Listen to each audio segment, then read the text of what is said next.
براہ راست مذاکرات میں شامل نہیں ہیں، یعنی ایران کی امریکہ کے ساتھ کوئی بھی ڈائریکٹ ٹاکس نہیں ہو رہی ہیں۔ تو اب دیکھ لیجئے کہ کون آدمی سچ بول رہا ہے کیا ہے۔ اس کی ایک پاسبلٹی ہو سکتی ہے کہ کچھ میڈیٹرز ہوں گے جو بات چیت کر رہے ہوں گے، اور ظاہر ہے کہ ہر ملک جو ہے اپنا ایک بات چیت کا راستہ تو کھلا رکھتا ہی ہے۔ تو اگر ایران امریکہ کے بیچ میں کوئی ٹریک ٹو ڈپلومیسی یا اس طرح کی کوئی چیز چل رہی ہے تو وہ ظاہر سی بات ہے کہ ہر ملک کے درمیان چلتی ہے، تو کوئی نئی چیز نہیں ہے۔ اب دیکھیے آئی آر جی سی کے دل و دماغ میں کیا ہے، اب یہ تو اللہ تبارک و تعالیٰ جانتا ہوگا یا پھر وہ لوگ جانتے ہوں گے، لیکن جو آدمی ان کے ایکشنز وغیرہ دیکھتا ہے تو اس سے جو ایک اندازہ لگ رہا ہے تو وہ یہ ہے کہ وہ جھکنے کے لیے تیار نہیں ہے۔ وہ اس طرح سے جس طرح امریکہ جو ہے چاہتا ہے اس طرح سے تو معاہدہ نہیں ہوگا۔ یعنی کل ملا کر یہ ہے کہ جو عباس عراقچی کا بیان جو میں نے بتایا آپ کو، تو اس میں انہوں نے ایک بات اور واضح کی ہے، انہوں نے کہا ہے صاف صاف کہ بھئی اب اسٹریٹ آف ہرمز کو اگر کھولنا ہے، امریکہ چاہتا ہے کہ پوری طرح اوپن ہو، تو اس کے لیے امریکہ کو بھی جو آؤٹر بلاکیڈ لگا رکھا اس نے تو اس کو ختم کرنا پڑے گا۔ یہ سب نہیں چلے گا کہ آپ بات چیت بھی کیجئے، بلاکیڈ بھی لگائیے، ہم پر بمباری بھی کیجئے، معاہدہ بھی کیجئے، تو یہ سب چیزیں نہیں چلیں گی۔ تو یہ سب جو ہے تو ایک بالکل واضح پیغام یہ ہے کہ بھئی آپ جس طرح سے چاہتے ہیں کہ ہم اس طرح سے ڈائیلاگ ٹیبل پہ لے آئیں گے ایران کو اٹیک کر کے میزائل کے اور اس کے، تو اس طرح کے کسی ملٹری سولوشن اس کا نہیں ہے، یہ ایران نے واضح کیا ہے۔ جی دیکھیے ایسا ہے، پوری دنیا نے اس بات کو دیکھ لیا، چاہے وہ پرو مسلم ہو یا اینٹی مسلم ہو، کوئی بھی ان کا مذہب ہو، وہ کرسچنز ہوں، اور اچھے یہودی بھی ہیں، اچھے یہودی بھی جو ہیں وہ سمجھ رہے ہیں کہ ایران غلط راستے پہ نہیں ہے، بلکہ ان کا اپنا ملک اور امریکہ جو اس کی حمایت کر رہا ہے وہ غلط راستے پہ ہے۔ تمام دنیا نے اس بات کو دیکھ لیا ہے عبد الواحد صاحب کہ کس طریقے سے ایران کا ناطقہ بند کیا جا رہا ہے، ٹھیک ہے۔ اور ایران کا یہ دیکھیے کہ ایران نے تو کبھی حملہ کیا نہیں، ایران نے تو کبھی پہل نہیں کری حملے کی، ٹھیک ہے، ایران نے کبھی پہل نہیں کی حملے کی، لیکن ایران کے اوپر حملے ہوئے۔ اچھا، ایران چاہتا تو بہت مزے کے ساتھ، جیسے پاکستان بیٹھا ہوا ہے، افغانستان ملیشیا بیٹھے ہوئے ہیں، ٹھیک ہے، پیچھے ترکی بیٹھا ہوا ہے، اور آپ کا لیبیا بیٹھا ہوا ہے، کویت وغیرہ سعودی عرب آرام سے بیٹھے ہوئے ہیں، ایران بھی آرام سے بیٹھ سکتا تھا، ٹھیک ہے۔ ایران کس کو بچانے کے لیے پہنچا؟ ایران غزہ کو بچانے کے لیے پہنچا، فلسطین کو بچانے کے لیے پہنچا، اور اگر ایران ایسا نہ کرتا تو آج کی ڈیٹ میں ایران کو چھوڑ کر، میں آپ کو ڈنکی کی چوٹ پہ کہہ رہا ہوں، یہ گریٹر اسرائیل بن چکا ہوتا۔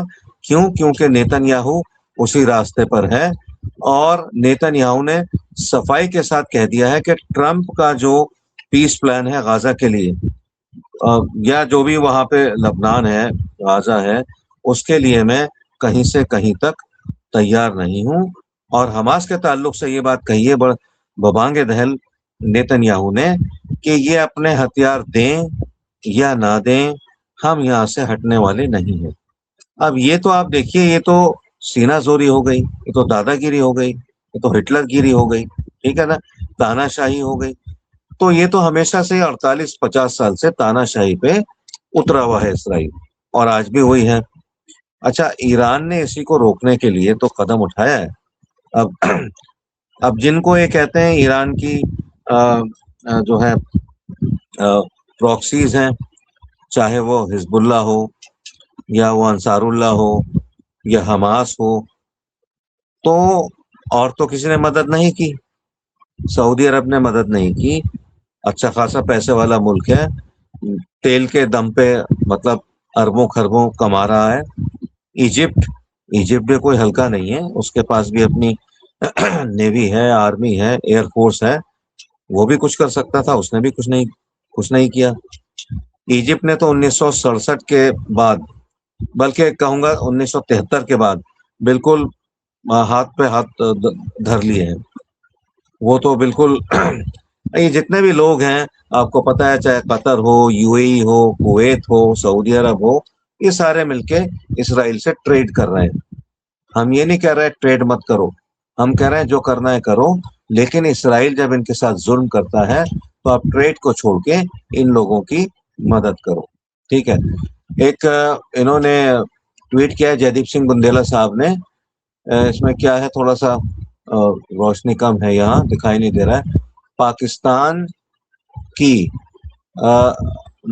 مشتبہ خامنائی سے، پاکستان کی مشتبہ خامنائی سے قریب 7 گھنٹے کی ملاقات ہوئی. اچھا، 7 گھنٹے کی ملاقات ہوئی. پاکستان نے کہا کہ سپریم لیڈر نے سر ہمیں، سر ذرا سا درست کر دوں، پزشکیان کی ملاقات ہوئی ہے خامنئی صاحب سے 7 گھنٹے کی، پاکستان کی نہیں ہے. یہ لکھا ہوا مسعود لکھا پزشکیان نا کی ہوئی صفائی ہے. پزشکیان ہے. ٹھیک ہے، ہاں تھا 7 گھنٹے کی ملاقات ہوئی، بالکل ہو سکتی ہے، وہاں کے صدر ہیں یہ. اچھا، اس کو تھوڑا سا پرنٹ بڑا ہو سکتا ہے. یہ جو جیدیپ سنگھ بندیلا صاحب دیتے ہیں بہت اچھے اپڈیٹس دیتے ہیں، بہت چھوٹا پرنٹ ہے، وہ پڑھا نہیں جاتا ہے. خیر، 7 گھنٹے ملاقات ہوئی. پیزشکیان صاحب نے کہا کہ سپریم لیڈر نے ہمیں اطمینان سے سنا اور ہم نے ان کے سامنے مدعے رکھے، انہوں نے ہمیں گائیڈ کیا. تو دیکھیے یہ بہت ہی زیادہ اہم اپڈیٹ ہے. اور جو لوگ مختلف قسم کے سوالات اٹھا رہے ہیں سپریم کمانڈر کے تعلق سے، تو میرے خیال سے یہ سب کلیئر ہو گیا ہے. ٹھیک ہے. اور اس کے علاوہ بھی کئی اپڈیٹس آئے تھے، ان کے تعلق سے میں بات کروں گا آپ سے. میں تھوڑا سا یہ پوچھنا چاہ رہا ہوں آپ سے عبد الواحد صاحب کہ آپ نے بھی اس بات پہ 3 دن پہلے اپنے خیالات کا اظہار کیا تھا کہ اگر پزشکیان صاحب وہاں گئے ہیں ان کے پاس سپریم کمانڈر کے پاس، تو اس کا کوئی خلاصہ، اچھا ایران سچ بولتا ہے، اس میں کوئی دو رائے، اور سچ بولنے سے زیادہ جو کہتا ہے وہ کرتا ہے. تو کیا کوئی سیکیورٹی ریزنز ہے کہ یہ چیزیں نکل کے نہیں آ رہی؟ اب جب بندیلا صاحب جیسے ریسرچر نے یہ بات سامنے ڈال دی کہ 7 گھنٹے ملاقات ہوئی، تو اس بات میں دم ہے، ایسے تو نہیں. تو اس پہ تھوڑا سا میں چاہتا ہوں آپ کمنٹ کریں عبد الواحد صاحب. جی، بندیلا صاحب نے جو کچھ رپورٹ دی ہے بیسیکلی وہ ایک پریس کانفرنس ہے جس کا میں نے ابھی ذکر کیا تھا. تو ایک باقاعدہ میڈیا کے اندر اپنے بیان میں ایران کے راشٹرپتی نے یہ بات کہی ہے کہ میری 7 گھنٹے تک بات چیت ہوئی ہے. جی، تو جی سب سے پہلی چیز تو یہ ہے کہ ایران کے راشٹرپتی کا بیان ہے کہ میں 7 گھنٹے تک ان کے ساتھ رہا، ان سے بات چیت کی اور ہم نے مختلف امور پہ بات چیت کی. اور اس کے بعد جو کچھ ہم نے دیکھا، یعنی جو نئی اپائنٹمنٹس ہوئی ہیں ایران کے اندر، جیسا میں نے بتایا آپ کو کہ وہاں کے ملٹری چیف بدل دیے گئے، IRGC کے جو ہے اس کی جو چیف ہیں تو وہ وہی ہیں جنرل احمد واحدی. اس کے علاوہ جو ہے وہ تھے، کیا نام تھا ان کا، جن کے بارے میں بتایا آپ نے ابھی، ان کا نام لیا تھا آپ نے، تو ان کو اپنا انہوں جی نے جی ایک ریپرزنٹیٹیو بنایا ہے. محسن رضائی. جی، محسن رضائی. اس کے علاوہ اور بھی ہیں کچھ لوگ ہیں، تو 2-3 اپائنٹمنٹس اور ہوئی ہیں. تو یہ ساری چیزیں، جی بسیجی جو ہے، بسیج کیا نام ہے اس کا، ایک فورس ہے وہاں کی. فورس کیا ہے، جی بیسیکلی جی سویلینس ہیں وہ. تو ایک سویلینس کی وہ ایک وہ ہے کہ جن پہ کلوز واچ رکھتی ہے وہ. تو وہ جو ہے سویلینس کا ہی ایک جو ہے، آپ مان لیجئے ایرانین گروپ ہے وہ. تو اس کے اندر پروفیسر، علماء کرام اور دوسرے دیگر لوگ ہوتے ہیں. تو وہ پبلک کے اندر رہ کر کے کام کرتی ہے. تو یہ بہت سارے جو ہے. تو آپ بتائیے کہ یہ اتنے میجر چینجز، کیا یہ پاسبل تھا کہ ایران کے پریزیڈنٹ کو کانفیڈنس میں لیے بغیر، ان سے رائے مشورہ کیے بغیر، کیا جو یہ سپریم لیڈر ہیں تو کیا یہ اپنے طرف سے فیصلہ کر دیتے؟ تو خود ایران کے راشٹرپتی نے اپنے بیان میں کہا ہے، یہ جس کو بہت سارے چینلز نے چلایا ہے، تو ان کا باقاعدہ بیان آیا ہے کہ میں 7 گھنٹے تک رہا ان کے ساتھ، ہم لوگوں نے بہت سارے امور پہ بات چیت کی، کافی دیر تک میں رہا، اور اس کے بعد جو ہے یہ سب نتیجے ہم دیکھ رہے ہیں. تو دیکھیے، ایران چھپاتا نہیں ہے. سوال چھپانے اور نہ چھپانے کا نہیں ہے. میرا سوال دوسرا ہے. میرا سوال یہ ہے کہ جو ہم چاہتے ہیں وہی جواب کیوں دے ایران؟